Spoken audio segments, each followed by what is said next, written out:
ഞാൻ പറയാൻ പോകുന്ന കാര്യം ഈ പോസ്റ്റ് അല്ല കേട്ടോ, വേറൊരു പോസ്റ്റ് ഞാൻ ഇവിടെ പോസ്റ്റ് ചെയ്യുന്നുണ്ട്. നിങ്ങളൊക്കെ കണ്ടിട്ടുണ്ടാകും, എന്നാലും എനിക്ക് ഒത്തിരി ഇഷ്ടപ്പെട്ടൊരു പോസ്റ്റാണ്. എനിക്ക് തെറി പറയാൻ പറ്റൂല, അതുകൊണ്ട് ആ പറയുന്നയാളെ ഞാൻ അഭിനന്ദിച്ചുകൊണ്ട് ഞാൻ ഇടുന്ന പോസ്റ്റാണ്. എനിക്ക് ഒത്തിരി ഇഷ്ടമായി. ഇങ്ങനെയുള്ളവന്മാരെ ഇങ്ങനെയല്ലേ നമുക്ക് പ്രതികരിക്കാൻ പറ്റുള്ളൂ. അതുകൊണ്ടാണ് ഇത്. നിങ്ങളൊന്ന് കണ്ടു നോക്കിക്കേ, ദുഷ്ടനാണോ എന്ന് നിങ്ങൾ കേട്ടു നോക്ക്. പ്രിയപ്പെട്ടവരെ നോക്കൂ, എനിക്ക് നിങ്ങളെ ഒരു പ്രധാനപ്പെട്ട വ്യക്തിത്വത്തെ പരിചയപ്പെടുത്താനുണ്ട്. സിബി ചിരിക്കൊടുക്ക എന്നാണ് അദ്ദേഹത്തിൻ്റെ പേര്. സത്യം പറഞ്ഞാൽ ഏറെ സന്തോഷത്തോടെയും അതിലേറെ അഭിമാനത്തോടെയുമാണ് ഇദ്ദേഹത്തെ ഞാൻ നിങ്ങൾക്ക് പരിചയപ്പെടുത്തുന്നത്. അദ്ദേഹത്തിന് എന്ത് കണ്ടാലും ചിരിയാണ്. അദ്ദേഹത്തിൻ്റെ വീട്ടിൽ ആർക്കെങ്കിലും എന്തെങ്കിലും സംഭവിച്ചാൽ ചിരി, അദ്ദേഹത്തിൻ്റെ ബന്ധുക്കൾക്ക് എന്തെങ്കിലും സംഭവിച്ചാൽ ചിരി. അങ്ങനെയാണ് അദ്ദേഹത്തിൻ്റെ പേരിൻ്റെ കൂടെ ചിരിക്കൊടുക്ക എന്നുള്ളൊരു പേര് വന്നിരിക്കുന്നത്.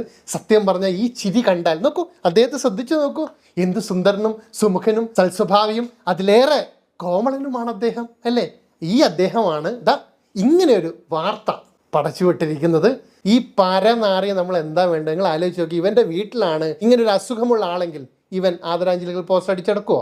ഒരു മരണ വാർത്ത കൊടുത്തുകൊണ്ട് ഒരു മനുഷ്യൻ്റെ ജീവിതം തകർക്കുന്ന ഒരു മനുഷ്യനത് വന്ന് കണ്ടാൽ, ആ മരണ വാർത്ത കണ്ടു കഴിഞ്ഞാൽ അവർക്കുണ്ടാകുന്ന മാനസിക വ്യഥ, സാമാന്യ മര്യാദ വേണ്ടേ? മനുഷ്യത്വം വേണ്ടേ? ഇനി നമുക്ക് എന്ത് സങ്കടമോ ദേഷ്യമോ വെറുപ്പോ ഉണ്ടെന്ന് കൂട്ടിക്കോളൂ. ഒരു അസുഖം അവർക്ക് വന്നതിൽ നിന്നും റിക്കവർ ചെയ്യാൻ വേണ്ടി അവരിതാ ഓരോ ചികിത്സകൾ തേടി പോവുകയാണ്. അതിനിടയിലാണ് ഈ പരനാറി, തന്തയ്ക്ക് പറക്കാത്ത പരത്തെണ്ടി ഇങ്ങനൊരു സാധനം ഇറക്കിയിരിക്കുന്നത്. സിബി ചിരിക്കൊടുക്ക. 5000-ലധികം ഫ്രണ്ട്സൊക്കെ ഉണ്ട് ഇവന്.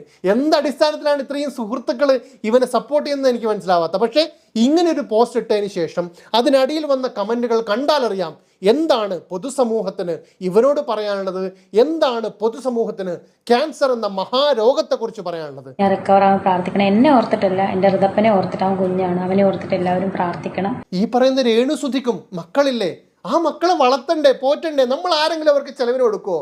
ഈ കാണുന്ന നാട്ടുകാർ ചെലവിന് കൊടുക്കുമോ? ഒരു കൂട്ടം ആളുകൾ ഇപ്പോഴും രേണുസുധി എന്ന് പറയുന്ന കലാകാരിയെ വല്ലാതെ വേട്ടയാടുന്നുണ്ട്. ഇതും തട്ടിപ്പാ, ഇവക്കൊരിക്കലും ക്യാൻസർ ഇല്ല എന്ന് പറഞ്ഞുകൊണ്ടിരിക്കുകയാണ്. ഇതുകൊണ്ട് എന്ത് സുഖമാണ് പ്രിയപ്പെട്ടവരെ നിങ്ങൾക്ക് എല്ലാവർക്കും കിട്ടുന്നത്?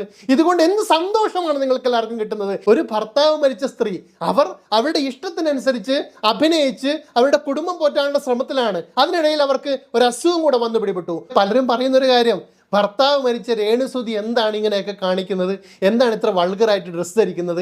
എന്താണ് അവരെങ്ങനെ സംസാരിക്കുന്നത്? ഭർത്താവ് മരിച്ച ഒരു സ്ത്രീക്ക് മുന്നോട്ട് കുടുംബം കൊണ്ടുപോകണ്ടേ? പ്രമുഖയായിട്ടുള്ളൊരു നടി അവരുടെ ഭർത്താവ് മരിച്ച് 2 മാസത്തിന് ശേഷം അവർ ഫീൽഡിലേക്ക് കടന്നു വന്നിരിക്കുകയാണ്. വളരെ പ്രമുഖയാണ് അവർ, ഞാൻ പേരൊന്നും പറയാൻ ആഗ്രഹിക്കുന്നില്ല. അവർക്കൊന്നും ഇല്ലാത്തൊരു പ്രശ്നം എന്തുകൊണ്ട് സുധിയുടെ ഭാര്യയ്ക്ക് മാത്രം വരുന്നു? ഭർത്താവ്